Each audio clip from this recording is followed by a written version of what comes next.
there, my beautiful people. Welcome back to my channel. It's your girl Chrissy here. If you are new to my channel, hit that subscribe button right now and turn the notification bell on so you can be notified when I post my next video. And if you are a returning subscriber, thank you so much for returning to my channel. I love you, I appreciate you, and thank you so much. Guys, okay, honestly, this is gonna be the last video I post regarding my Tulum, Mexico trip. I've been getting so many DMs on Instagram asking me so many questions, and it's so hard for me to continuously responding to people on there to ask them. So I'm making a video for the last time with every single thing everyone keep asking me, because I hate keep repeating myself with the same question, right, and the same answer. So this is gonna be the last video. I hope I'm gonna post it on my Instagram so people can come over here and watch it, so I don't have to answer any more questions. So let's get right into the video. So first question: is it safe as a woman tourist to go to Tulum by yourself? Honestly, I would say yes, definitely. For me, I was there by myself for like 5 days straight. I went there for 7 days, but I met 2 girls there for the first 2 days, and then I got the other 5 days kind of to hang out and do whatever I wanted to do by myself. And I did just that. I never felt unsafe at any time whatsoever. What you need to know as a woman, you need to know how to think fast and be able to react into situations as fast as possible, because sometimes things can happen suddenly and you panic and you don't know what to do. So for an example, I had 2 situations when I was in Mexico that other people would have probably done different, but let me tell you. The first one was I actually went to the beach club on the strip by myself, and when I was there, I finished around like 7 p.m. or so. I was there from like 10 or 11 a.m. until like 7 p.m. So at 7 p.m. it's pretty dark in Mexico at that time. So I went outside the strip to get a taxi. My personal taxi that I got there, he wasn't available on that day. So he asked me to get another taxi. I said, okay, fine. Anyways, I went outside there. The guys were trying to charge me like triple the amount. I think it was like 800 pesos they wanted to charge me, when I actually only paid 300 pesos to get there. So I told him, no, I'm not paying that much, and it's just ridiculous. Anyways, one of the guys came over and asked me for me to go with him. I said, how much are you charging? He said 800. I said, no, I can only give you 300. He said 600. I said, no, I can only give you 300. He said, okay, no, he can't take me for 300. I said, okay, that's fine. I'll get another taxi. I'm okay with that.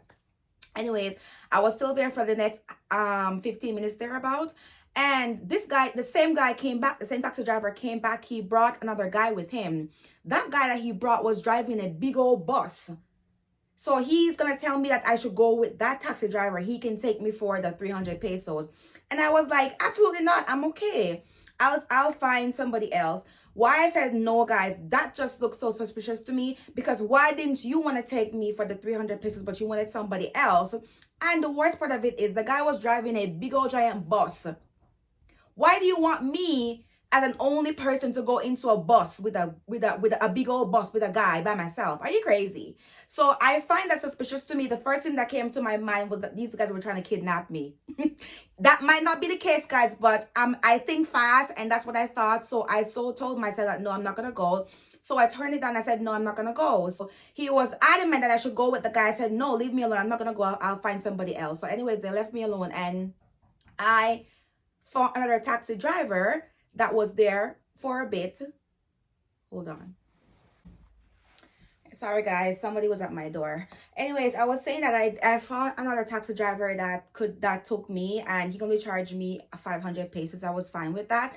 I would rather pay more money to go home safely than to pay less money and being kidnapped or be unsafe, right? So some people would have been like, oh, okay, he's only charging me 300 pesos, so I'll go with him, and then something ended up happening. So I'm like, there's no way I'm gonna do that. I'm fine with my decision. I just decided to take another taxi. The second situation I had was that I went downtown Tulum, and I was riding my bike back and forth, sightseeing, and just kind of having food and going different places and stuff, just to kind of tour the place a bit.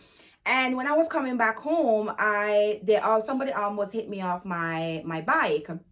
Anyways, I made a left turn, and I went down into some kind of lonely road. And the more I ride my bike, the less people I see and less vehicle I see coming, and the darker it gets. So I'm like, absolutely not. I'm not going to continue this way. So what I did, I just turned back.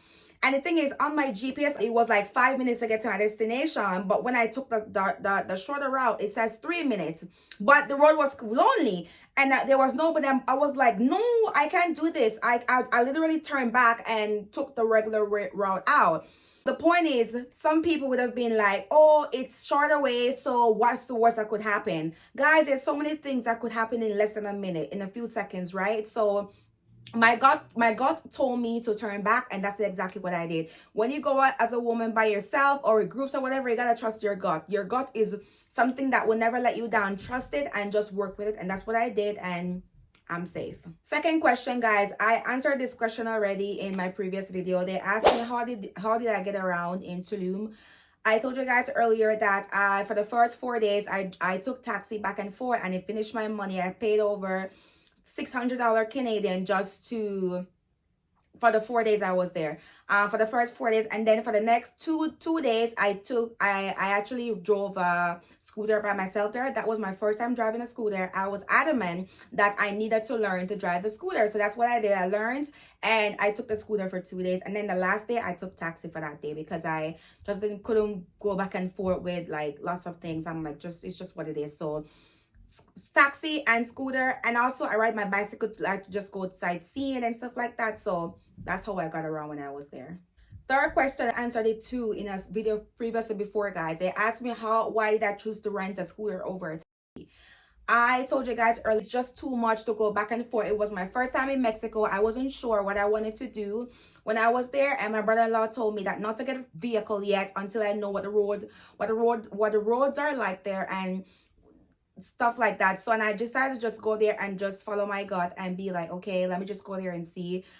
Next time I'm going though, I probably would definitely rent a vehicle, because I know what the roads are like now, and it's the same thing kind of like Canada. So I think I would rent a vehicle, or I'll rent a scooter, whatever the case is. But yeah, I chose the scooter over a vehicle because there's nowhere to park. Well, there's places to park, but they're very limited, and it's easy for you to get a fine.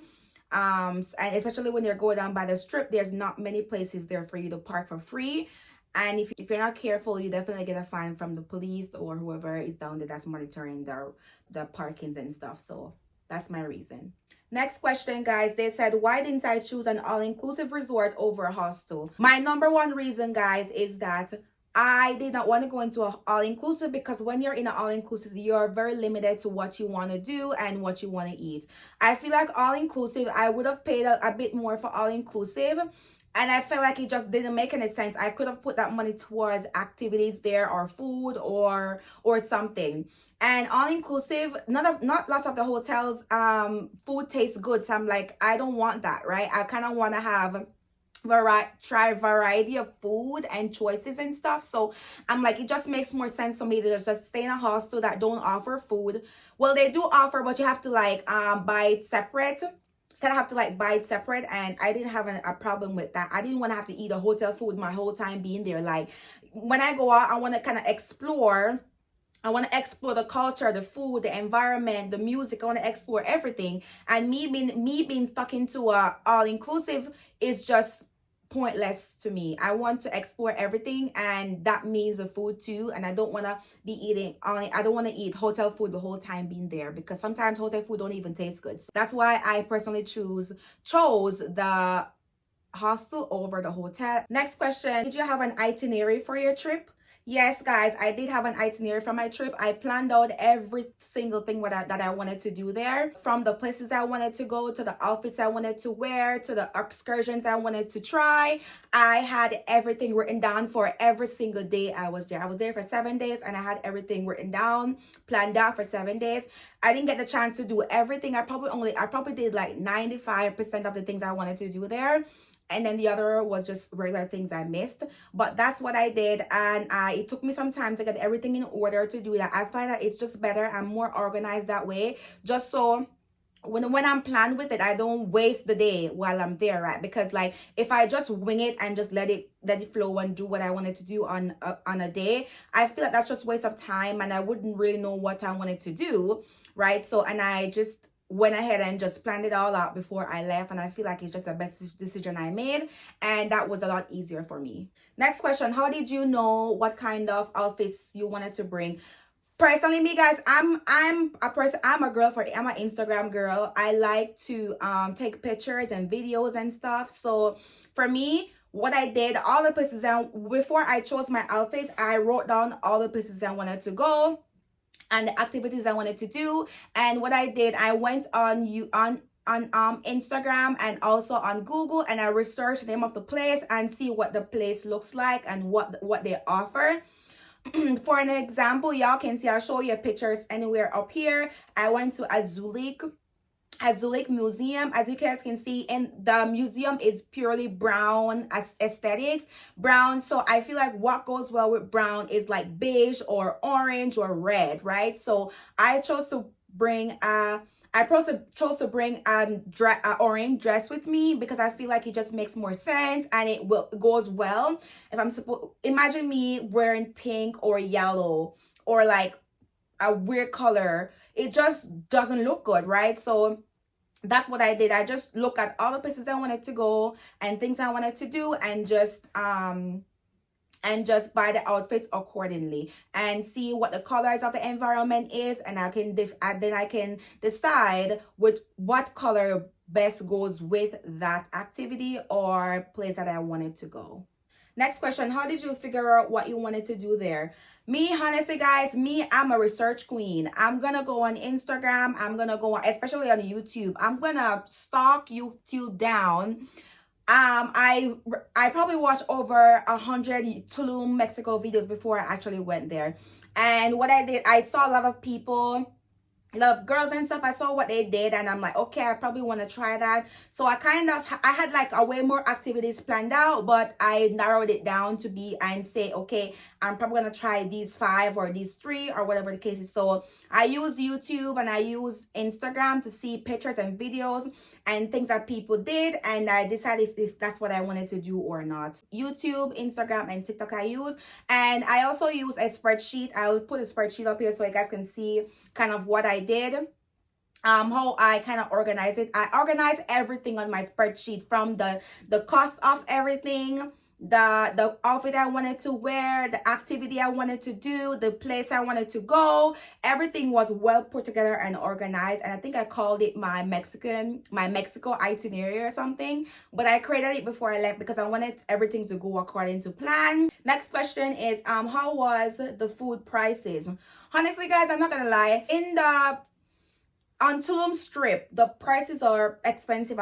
It's a lot. It's a lot. Like because on the Strip, it's mostly like luxury resorts, luxury beach clubs, luxury restaurants and stuff. Those are the things that are located on the Strip. So they're a bit more expensive than the other side of the town. If you want cheaper, it's better you buy in that downtown Tulum or in the city. If you're not looking to like a budget, it's best that you order or buy food in the town or in the city. It's just a lot cheaper. Or you can also buy street food. Street food is good, so cheap, and it's sometimes it tastes even better than the food that you order from the restaurants. Not bad. For me personally, I didn't find it to be that bad. The food prices, I think they're very similar to Canadian prices here. But I probably only went to like 2 most expensive. I think that was back and also at Rosa Negra. Those were the only 2 most expensive places I went there. Everywhere else was the food prices was like pretty good to me. Next, this is the second to last question, guys. Next question is how much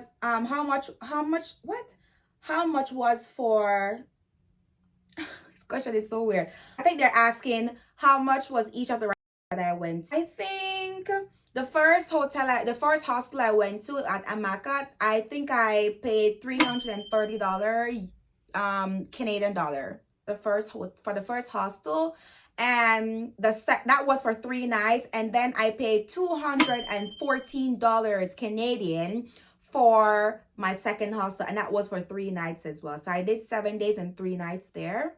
And guys, honestly, the cheaper one that I paid, it was actually the better hotel for me. It was the best hostel I've ever been to, and it was a lot cheaper. It was more luxury, more put together, more spacious.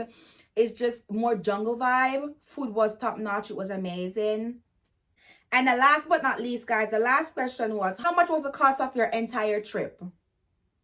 I'm gonna be completely transparent and honest with you guys. I think my trip cost approximately, I think my entire trip cost 2,116 US dollars, and that is 2,864 Canadian dollars. Yeah, because this cost includes 570 Canadian dollars for my round trip flight was 570. And then $540 was for both hotels for the 6 days. That's Canadian dollar. And then the rest of it, I think that's 1,700 and something else went towards like food, tip, transportation, everything else. It went towards that. So yeah, that was all the questions that I have here, guys. I don't have any more. It was a lot of questions I got from all my people here. Like, that was a lot. That's all I have. I hope that you guys like the video. If you have any questions for the trip about Tulum or anything, you are welcome to drop it down in the comment section below, and I'll answer as best as I can. Thank you guys so much for watching. I hope that you guys enjoyed the video. Don't forget to like, comment, share, and subscribe. And tell your family member to come over here and your friends to come over here and subscribe to my channel today, okay? Thank you guys so much for watching. I'll see you guys in my next video. Peace out. I can't hold up, we can never go down. All the way up from here, that's what